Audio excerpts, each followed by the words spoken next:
سرسبز اس گلزار کے یہ پھول یہ عطار کے مردہ دلوں کو دے جلا ہادی ہے طلبگار کے الحمدللہ رب العالمین والصلاة والسلام علی خاتم النبیین اما بعد فاعوذ باللہ من الشیطان الرجیم بسم اللہ الرحمن الرحیم الصلاة والسلام علیک یا رسول اللہ وعلا آلک وصحابک یا حبیب اللہ الصلاة والسلام علیک یا نبی اللہ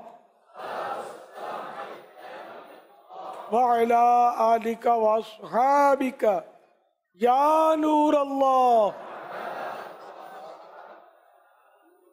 السلام علیکم ورحمۃ اللہ وبرکاتہ۔ وعلیکم السلام ورحمۃ ابو وفا نایاب اتاری کورنگی مجلس محبت بڑھاؤ مجلس حج اور عمرہ اولڈ از گولڈ۔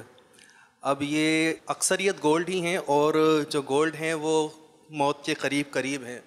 باپا الحمدللہ فیضان مرشد کوئی 1980 سے لوٹ رہا ہے، کوئی 82 سے۔ کس طرح ہمیں استقامت میں ملے کہ ہم اس مدنی ماحول میں رہتے ہوئے ہی اس دنیا سے رخصت ہوں۔ باپا ایسی دعا فرما دیجئے کہ اسی ماحول میں جینا اور اسی ماحول میں مرنا نصیب ہو۔ ایمان اور عافیت کے ساتھ مدینے میں شہادت اور بقی شریف کی دعا سے نواز دیجئے باپا۔ اللہ اللہ۔ یہ غور کر رہا تھا کہ جب جو بڑھاپا آتا ہے نا، بڑھاپے میں دو حرص بڑھ جاتی ہے، ایک تو پیسوں کی، دوسرا کھانے کی۔ بڑھاپے میں ہضمے تھوڑی ہوتے ہیں یار، پانی ہضم ہونا مشکل ہوتا ہے۔ میں صحیح بولتا ہوں، پانی ہضم ہونا مشکل ہوتا ہے۔ پانی پیو پیشاب کرو، پانی پیو پیشاب کرو، ہضم نہیں ہوتا، کچا کچا نکل رہا ہوتا ہے۔ مطلب بڑھاپے میں عوارض ہوتے ہیں۔ 50 سال کے بعد جو ہے نا، آپ بھول جاؤ تندرستی کو، جوانی کو۔ 50 سال کے بعد کچھ بھی ہو سکتا ہے۔ آنکھوں میں موتیا ہو جائے گا، کان سننے میں تعاون نہیں کریں گے، آنکھیں دیکھنے میں برابر ساتھ نہیں دیں گی، ہاضمہ ڈسٹرب چلتا رہے گا۔ پھر کھانے کا جو انداز ہے وہ بھی ہمارا درد کا والا ہے، چبانا ہے نہیں صحیح اور نگلنا ہے، پھر کیا کھانا یہ بھی سمجھ پڑتی نہیں، جو ملا کھایا۔ پھر شادیوں کی دعوتوں میں جا کر مطلب آ گئے، پھر سینہ سہلاتے رہے، جلن آج بہت ہو رہی ہے، یہ تو آسان ہے، سستے چیٹوں خالی جلن ہی ہو رہی ہے۔ تو بہرحال دنیا دیکھی بھالی ہے، اس میں تو یہی مشورہ دوں گا کیا ہے، آپ یوں ذہن بنا لیں کہ ہم نے اپنے حصے کا کھا لیا، اب خالی وہ جینے کے لیے کھانا ہے نا۔ ایک فارسی محاورہ ہے، خوردن برائے زیستن، یعنی زندہ رہنے کے لیے کھانا، یہ ہونا چاہیے۔ لیکن حساب الٹا ہے، زیستن برائے خوردن، یعنی زندہ رہنا کھانے کے لیے۔ ہماری یہ مصیبت ہے۔ اب بقرعید آئی، بیل بکرے سب کو کلی اختیارات، جس نے جانا ہے اندر سینگ لڑائے۔ پھر جو حال ہوتا ہے، جس کو دیکھو جو پیٹ پکڑ کے بیٹھا ہوتا ہے۔ رمضان شریف آیا تو وہ تو دعوت کا مہینہ ہے، کھاؤ پیو، خوب تلی ہوئی چیزیں ہم کھاتے ہیں، تو پھر جو بھگتتے ہیں وہ بھی پتہ ہوگا کھانے والوں کو، اس لیے وہ بچ کے۔ تو یہ مطلب حرص بڑھ جاتی ہے سر۔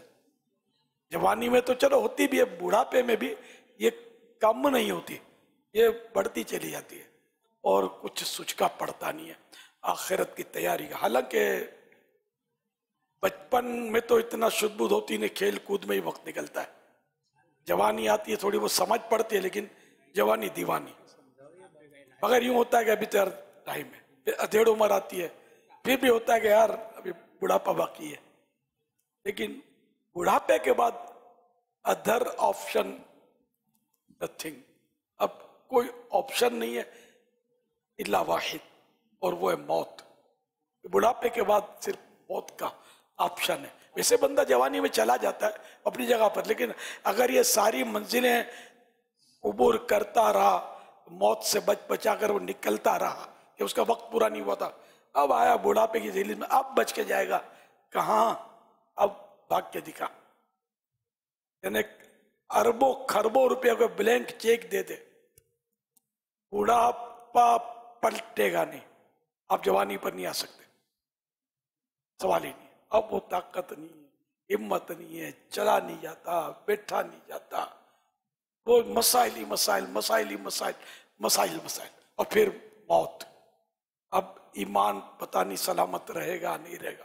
اب اس کی فکر بھی نہیں ہے، عام طور پہ فکر ہوتی نہیں ہے، اور بندہ دنیا سے چلا جاتا ہے. اس کی فکر بھی ہونی چاہیے. تو اس لیے بڑھاپے میں آخرت کے لیے محنت زیادہ ہونی چاہیے، اصول یہ ہے. لیکن ہم بے اصولی لوگ ہیں. غالباً حضرت سلمان فارسی رضی اللہ تعالیٰ عنہ جو صحابی تھے، ان کا واقعہ ہے کہ یہ جب ان کی عمر بڑھ گئی، ہم ان کو بڑھاپا بھی کیسے کہیں، بزرگی ہے نا، وہ جب عمر بڑھ گئی، بزرگی آئی، عبادت اور بڑھا دی، ریاضت محنت، ریاضت مانے محنت، لیکن یہ عبادت میں محنت کو عام طور پہ کہا جاتا ہے ریاضت. انہوں نے ریاضت بڑھا دی. آپ آرام کریں، آرام کا ٹائم میں اتنی کیوں مشقت کرتے ہیں؟ کیا فرمایا پتہ ہے کہ جب منزل قریب آتی ہے تو سواری تیز کر دی جاتی ہے. نا موت کی منزل اب قریب آئی ہے تو سواری تیز کرنی ہے کہ جلدی جلدی جو ہو سکے وہ نیکیاں اکٹھی کر لیں پھر چلیں دنیا سے. یہ وہ سوچ تھی. ہماری سوچ بالکل یعنی کہ اس سے الٹ ہے. تو اگر یہ سوچ بنے گی ہماری تو جا کر کچھ ہوگا کہ آخرت کی تیاری.